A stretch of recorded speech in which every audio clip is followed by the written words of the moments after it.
Las malas acciones que cometemos tienen consecuencias inevitables, independientemente de nuestra fe o creencias religiosas. Incluso si somos cristianos, no estamos exentos de enfrentar las repercusiones de nuestros pecados. Un ejemplo claro de esto es la vida del rey David, un hombre ungido por Dios pero que también cometió graves errores. La historia se encuentra en el segundo libro de Samuel, capítulo 11, verso del 1 al 27. Pecado de David con Betsabé. En la primavera, época en que los reyes salían en campaña militar, David envió a Joab, a sus oficiales y a todos los israelitas a destruir a los amonitas. El ejército de Joab también atacó a la capital, Rabá, pero David se quedó en Jerusalén. Una tarde, David se levantó de la cama y mientras se paseaba por la azotea del palacio, vio a una mujer que se estaba bañando. La mujer era muy hermosa. David mandó llamar a sus oficiales y les preguntó quién era la mujer. Uno de ellos respondió, es Betsabé, hija de Elián, esposa de Urías elitita. Betsabé recién acababa de terminar su periodo menstrual y estaba cumpliendo los ritos de purificación de este, cuando David envió mensajeros a que la trajeran ante él. Cuando ella llegó, él se acostó con ella. Después de eso, ella volvió a su casa. Betsabé quedó embarazada y se lo hizo saber a David. Entonces David envió este mensaje a Joab, envíame a Urías elitita, y así lo hizo Joab. Urías se presentó ante David, quien habló con él sobre Joab, los soldados y la guerra. Entonces David le dijo a Urías, ve a descansar a tu casa. Urías se fue del palacio con un regalo que el rey le había dado. Pero Urías no se fue a su casa, sino que durmió afuera de la puerta del palacio, como cualquier otro siervo del rey. Los siervos le informaron a David que Urías no se había ido a su casa. Entonces David le dijo a Urías, tuviste un largo viaje, ¿por qué no te fuiste a tu casa? Urías le respondió, el cofre sagrado y los soldados de Israel y Judá están acampando en Sucot. Mi amo Joab y los oficiales de mi señor acampan al aire libre.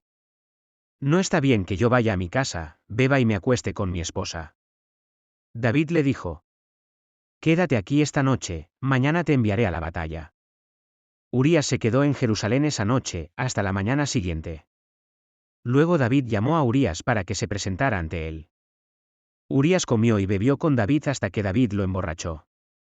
Pero Urías seguía sin irse a su casa, sino que esa noche se quedó de nuevo donde dormían los siervos del rey. A la mañana siguiente, David le escribió una carta a Joab y la envió con el mismo Urías.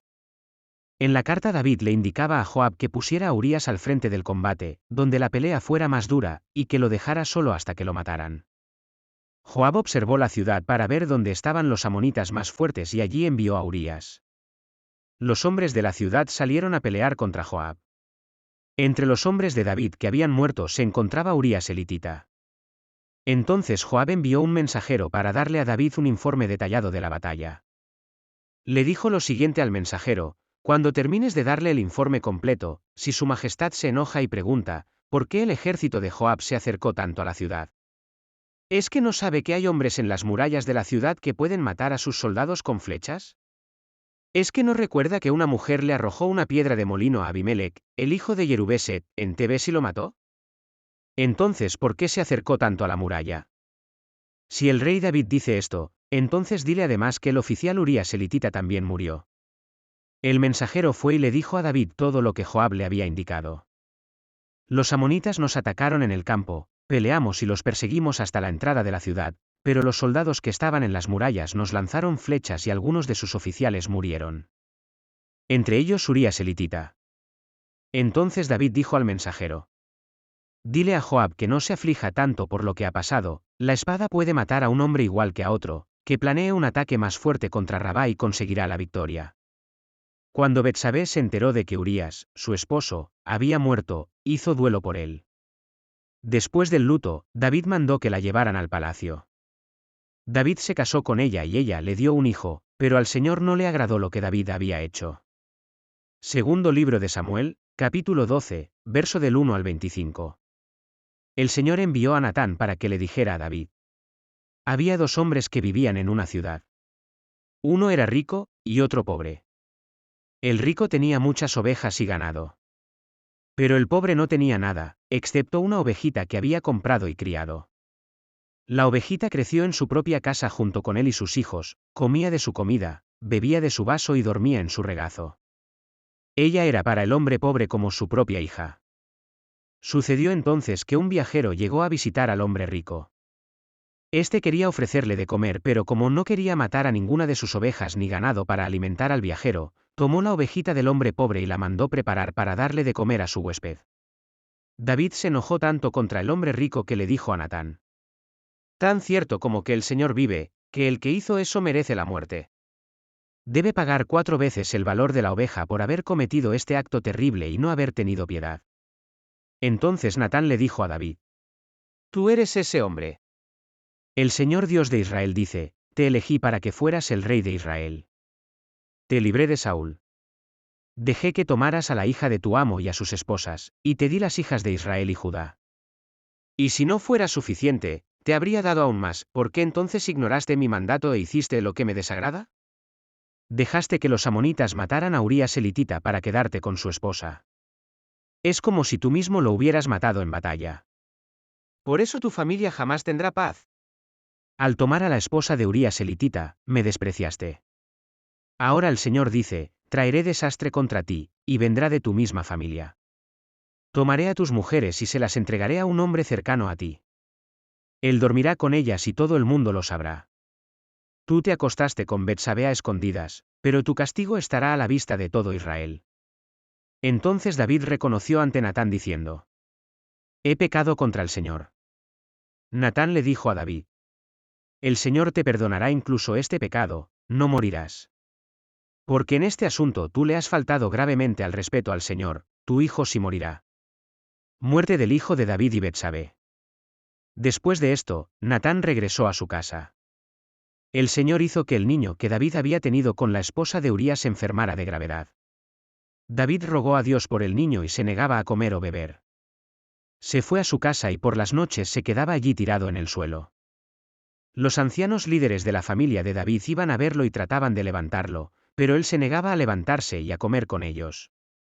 Cuando el niño murió al 7º día, los siervos de David tenían miedo de darle la noticia porque pensaban que se podría hacer algún daño a sí mismo al recibir la noticia, ya que no los había escuchado cuando el niño aún vivía. Pero al ver David que sus siervos murmuraban, comprendió que el niño había muerto. Así que les preguntó a sus siervos: ¿ha muerto el niño? Los siervos contestaron: sí, ya ha muerto. Entonces David se levantó, se bañó y se cambió de ropa. Luego fue a la casa del Señor para adorar. Después regresó a su casa y les pidió a sus siervos algo de comer. Los siervos le preguntaron: ¿por qué actúa así? Cuando el niño estaba vivo, usted se negaba a comer y lloraba, pero ahora que murió se levanta y pide de comer. David les respondió: cuando el niño estaba vivo, ayuné y lloré porque pensé, ¿quién sabe? Tal vez el Señor se compadezca de mí y deje vivir al niño. Pero ahora el niño murió. ¿Para qué ayunar? ¿Puedo acaso devolverle la vida? Algún día iré a donde él está, pero él no puede volver a mí. Entonces David fue a consolar a su esposa Betsabé y se acostó con ella. Betsabé quedó embarazada de nuevo y tuvo otro hijo, a quien David llamó Salomón. El Señor tuvo agrado del niño. El Señor envió al profeta Natán para ordenar que lo llamaran Jedidías. A pesar de tener un corazón conforme al de Dios, David cayó en la tentación del adulterio y causó la muerte del inocente Urías, a quien le arrebató a su esposa. Aunque David rogó a Dios por perdón y fue perdonado, las consecuencias de su pecado no fueron evitadas. Dios castigó a David haciendo morir a su hijo como resultado de su transgresión. Este relato nos enseña que Dios no hace acepción de personas cuando se trata de pecado. Independientemente de nuestra posición social o religiosa, seremos responsables de nuestras acciones y enfrentaremos las consecuencias de nuestros actos. Incluso si tenemos un corazón recto, un solo error puede tener consecuencias devastadoras. Es crucial reflexionar sobre nuestras acciones y palabras, ya que todo lo que hacemos tiene un impacto en nuestro entorno y en las personas que nos rodean. Si nuestras acciones afectan a personas inocentes y justas, las consecuencias pueden ser aún más graves.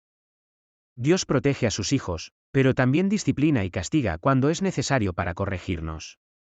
Es importante recordar que los planes malvados no prosperarán a largo plazo.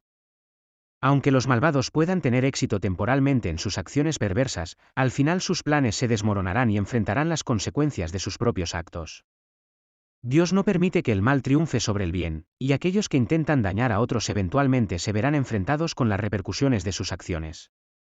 Nuestras acciones tienen consecuencias que no pueden ser evitadas, incluso si somos creyentes o tenemos buenas intenciones. Debemos ser conscientes de nuestras decisiones y comportamiento, sabiendo que cada acto tiene un impacto en nuestra vida y en la vida de los demás. Dios nos guía y nos perdona, pero también nos llama a ser responsables de nuestras acciones y enfrentar las consecuencias de nuestros pecados.